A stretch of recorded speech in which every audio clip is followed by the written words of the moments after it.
What is going on, everybody? I am back today to talk about the newest Shudder original movie that just came out around a week ago, I believe. And I knew absolutely nothing about this movie other than reading the brief plot synopsis. And I saw a couple comments surrounding it about the incredible practical effects involved in the movie. And whenever Shudder puts something out, I always typically jump on board and check it out because I really respect Shudder a lot. I don't always think that they get the most quality of product. They do provide a lot of opportunities for independent creators, especially horror creators that may not necessarily get the platform to release their films, the ability to. And so I always want to check out their movies solely because of that.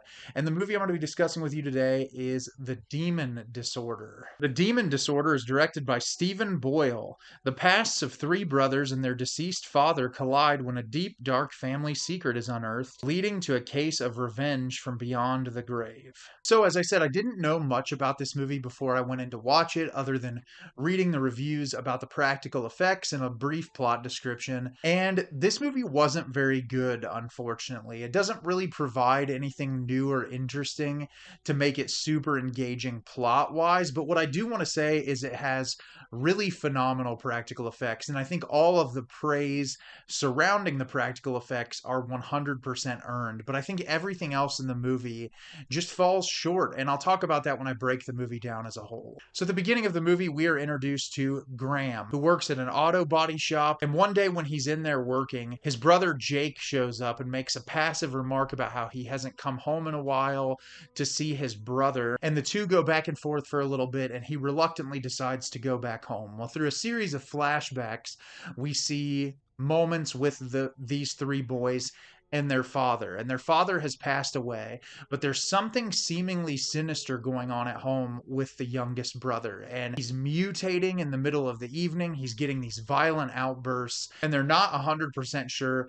how to make it stop. And the entirety of the film is the brothers trying to figure out how to help the youngest brother while figuring out why and how it's tied in to their past. So, like I said, I found this movie to be incredibly underwhelming, but I will say, to start off, the practical effects are incredible. This is some of the best practical effects I've seen in a movie in quite some time.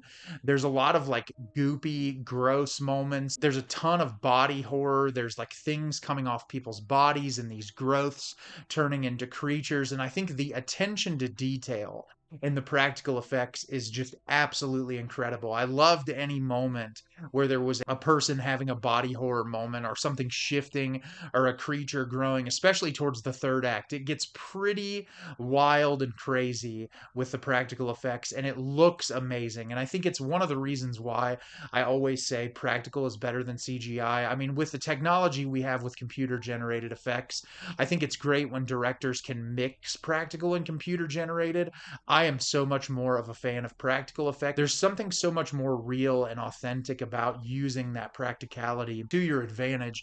And when I think about the greatest practical effects in film, like in John Carpenter's The Thing, the original Alien, so many movies that have really incredible practical effects that hold up to this day, it's far better than a lot of the dated CGI that we've had over the years. So I really commend the creators of this film for going full out practical. And I think it works in a lot of moments, especially creating some really horrific imagery. I do think all the actors do a really fine job. There's a decent chemistry between the brother. All of the performers in this movie do the best with the material that they're given, and it's decently shot. It's competently shot. I like the house that it's in. It feels pretty confined, which makes the tensions kind of boil over when it comes to like how to stop whatever this issue that's happening is. But that's about as far as my praises go. The problem with this movie is it's a formulaic familial trauma film where none of the trauma surrounding the family is all that interesting, or it's not looked into enough for you to really care all that much. There's a lot of meaningless dialogue throughout the movie that didn't really add much to the characters or their motivations, which kept pulling me out throughout the runtime. I was just like, where is this going to go? And then in the third act, when things kind of blow out of proportion, none of it really feels all that earned, like the whole crux of the movie and what's going on. I just didn't find it all that fascinating. And there's so much horror now surrounding familial trauma. And I spoke on this recently in another review I don't have a problem with movies surrounding trauma, and especially when it's in regards to family. As someone who's experienced a lot of trauma surrounding my family and my own life, I think using horror as an outlet for that is fantastic because you can make these really grisly, gross, over the top things that are symbolically representative of real human experience. And there's so many people that need that as an outlet or need art to find comfort in. The problem is for a movie examining familial trauma, it feels relatively hollow. And most of the runtime I just didn't find justified. Even at a little under an hour and a half, this movie felt really bloated. And it's unfortunate because, like I said, the practical effects in this are absolutely incredible. And I think it's worth watching for the practical effects alone. I just don't think you're going to find much else to pull out of this movie other than the really fantastic practical effects. So, have you seen The Demon Disorder? Did you love it? Did you hate it? Leave me a comment down below and let me know what you thought.